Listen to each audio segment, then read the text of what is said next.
The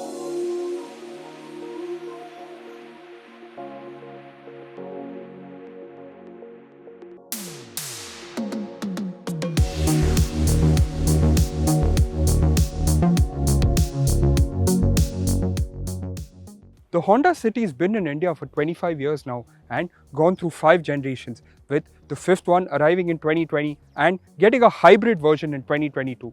Well, we're back here again with the 5th generation Honda City, and this time around it's for a midlife facelift that's been launched in India with prices in the range of rupees 11.49 lakh for a new base model all the way to rupees 20.39 lakh for the top of the line hybrid version. Now, as a part of the midlife update, Honda has updated the feature list, added a few cosmetic changes on the outside, some cosmetic changes on the inside, and most importantly, spread out its hybrid and sensing technology across the range. But Honda's updates come at a time when its competition have all moved up the game. Has Honda done enough to keep up with them? Let's find out.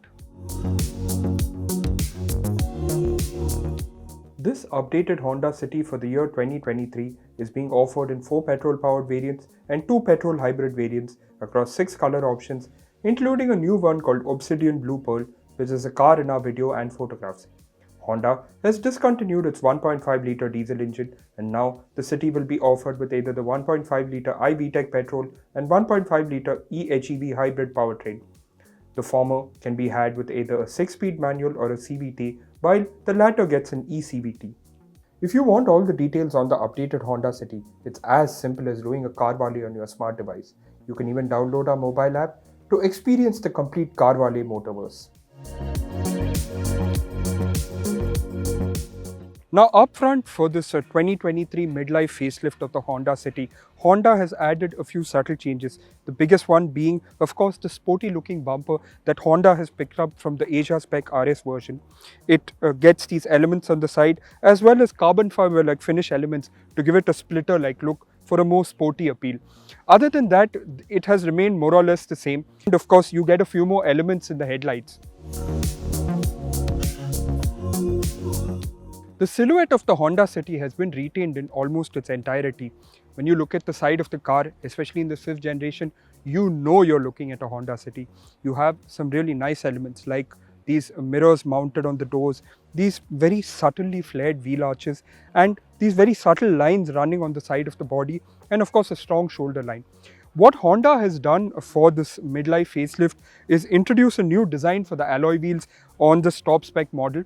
Now, while the rest of the range get 15-inch wheels, this top spec model gets new diamond cut wheels that are 16 inches in size. It's a very nice looking pattern, a bit subtle, but does give the car quite a refresh.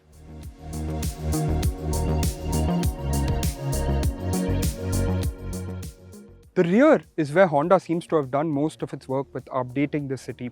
There's quite a few interesting elements here.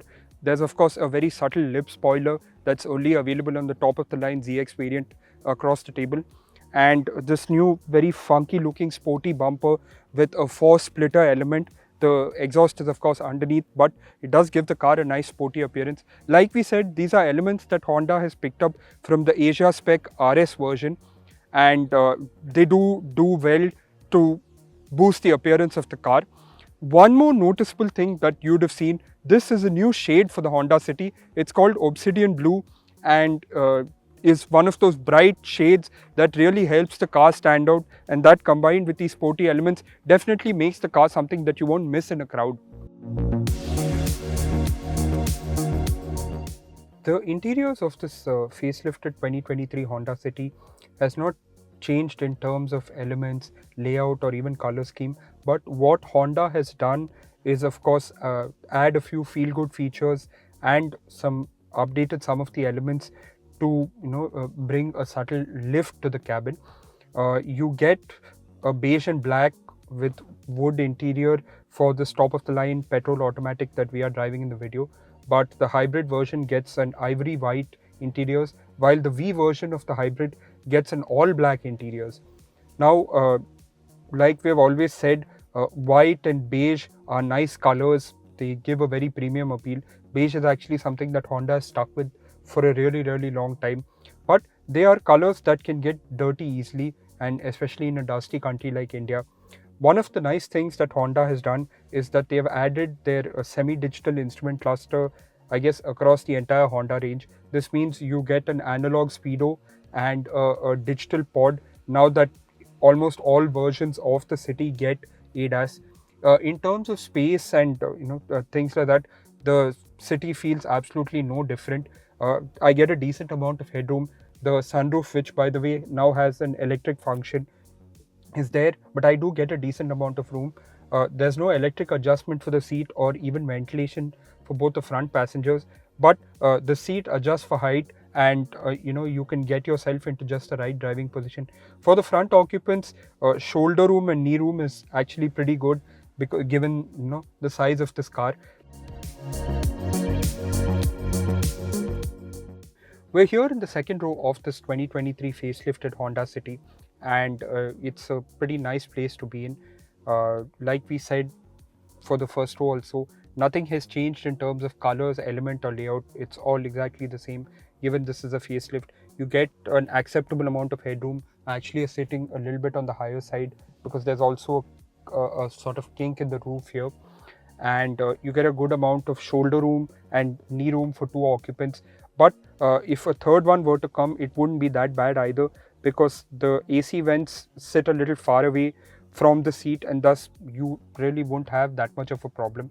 Other features here include 1 liter bottle holders in both the doors, center armrest with two cup holders, and something that Honda has added are slots for your mobile devices on the back of both seats, in addition to the seat back pockets. Honda has added a lengthy list of feel-good features for this top-spec model that we are looking at today. This list includes the likes of auto headlamps, auto-dimming IRVM, rain-sensing wipers, wireless charging and smartphone connectivity, electric sunroof, full-color MID, ambient lighting, window and sunroof control from the key fob, walk-away auto lock and LED interior lights. There's also a comprehensive connected car suite called Honda Connect that offers over 60 functions across parameters like safety, in-car functionality and driver assessment. However, in our books, while this does really well to bring the city up to the snuff in terms of competition, the car is missing features like ventilated seats, power function for the driver's seat, 360-degree camera and an HUD. On the safety front, all versions excluding the base SV manual petrol model get Honda Sensing ADAS technology, 6 airbags, ABS with EBD, traction control program, ESP and ISOFIX child seat mounting points. At the time of making this video, the 5th generation Honda City had not been tested for a G-NCAP crash safety rating. Last year, with the City e-HEV, Honda introduced its Honda Sensing ADAS technology for the City family of cars. It has now expanded the suite to cover all versions of the sedan. In fact, you now get ADAS on all versions of the car excluding the new base SV petrol manual variant. The ADAS, despite being camera-based, is impressive to say the least, providing functions like adaptive cruise control, lane keep assist, auto high beam, and collision mitigation brake system. Honda has also added two more features in the form of lead car departure and low speed follow. The former gives you a warning when the car in front of you has moved forward, a feature that's useful at signals and crossings. The low speed follow is a function of the adaptive cruise control and gives you the ability to follow a car much closer, including the ability to come to a complete halt if necessary. This is once again useful in heavy stop and go traffic. We have discovered in our previous experiences with the Honda Sensing ADAS that it's pretty intelligent and has the capability to detect quite a few objects irrespective of their size and speeds. As we said earlier, its capability to micromanage some of the more mundane aspects of the driving experience make it a very useful tool. Honda's move to offer it across the table means it is no longer a choice that buyers need to make with regard to the car's features and safety package. It's even available with the manual transmission versions of the City. While we didn't get to test that out during our first drive experience, we will for sure get the car for a longer period at a later date and will be able to tell you what this combination is like to use.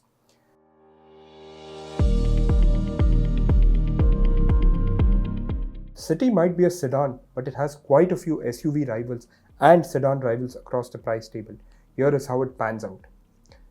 For the base spec City SV manual petrol, you can get a higher spec version of the Brezza automatic as well as manual versions.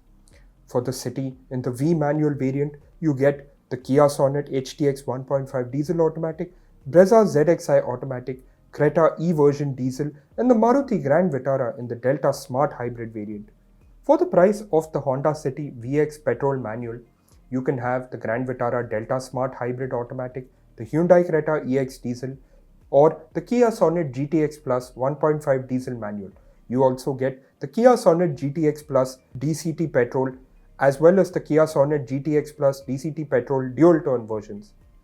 This is the highest priced manual version that you can have in this Honda City range, and for an equivalent price you can have either the Hyundai Creta SX 1.5 petrol or the Skoda Slavia in the style 1 liter variant manual transmission. For the price of the Honda City V petrol automatic, you can have the Grand Vitara Zeta Smart Hybrid manual, the Hyundai Creta S Plus Night dual tone version, or the Kia Sonet X-Line with the DCT gearbox. For the price of the Honda City VX petrol automatic, you can have the Maruti Suzuki Grand Vitara Zeta CNG or the Hyundai Creta SX petrol. Finally, for the Honda City ZX petrol automatic, which is the car that we are driving in the video, you can have the equivalent Volkswagen Virtus Topline 1 liter automatic. For the V version of the Honda City eHEV, which is a new trim, you can get the Hyundai Creta SXO diesel automatic or the equivalent one in the night trim, as well as the Volkswagen Virtus GT with the 1.5 and the DSG, and also the Skoda Slavia with the 1.5 automatic. For the fully loaded eHEV ZX variant, you can have the Hector Sharp in the 1.5 CVT trim. Now we've spent some time with this facelifted version of the Honda City, and like we said in the beginning, here are 5 things that you needed to know about the car if you were planning to buy it, and we've examined each of those 5 things. The first one being, of course, its exterior design, which it has not changed overall. The 5th generation City, when it came out in 2020, was a pretty decent looking car, and these sporty little updates will help it appeal across a wider range. Now inside, the interiors too haven't changed. You've got a new tone for the V-spec of the hybrid version, but otherwise you get the beige and black combination. That's pretty decent looking, though in the case of white and beige interiors, they're dirt magnets and they'll get dirty in places that you can't even imagine. But I guess Honda has stuck to this because its customers want that. Now, where Honda has done almost pretty well is with the feel-good features that it's added to the feature list. There's some minor stuff like the illumination in the door handles and some pretty major stuff like auto-dimming IRVM for the top-of-the-line ZX variant that we have examined, as well as the ability to control the sunroof and all 4 power windows from the key fob. Those are all feel-good features, right? So those are things that Honda has done well, and having driven both the hybrid and petrol pretty much in detail last year, we can tell you that they're pretty good powertrains. They might not be all that exciting. Well, the hybrid is actually pretty good, and you can get what Honda claims, or at least get close to it, and making it appeal across a wider range, especially now that Honda has had to discontinue its diesels and they place more emphasis on the hybrid. It looks like a pretty good thing that they have done. Now, as we said in our driving and ADAS section, the Honda Sensing ADAS function is surprisingly intuitive and does a pretty good job of micromanaging some of the more mundane driving functions, allowing you to focus on the larger experience. These are, of course, our first impressions of the all-new Honda City facelift, and we are expected to get the car at a later date for a longer period, and we'll test it out in the real world and give you things like mileage and performance figures. So do stay tuned for that. And before we go, here is a request for us. Are you enjoying the content on our channel? Then do show us some love by hitting those like, share and subscribe buttons, and also hitting that bell icon to be notified the instant we put out a new video. Thank you so much for watching. Take care.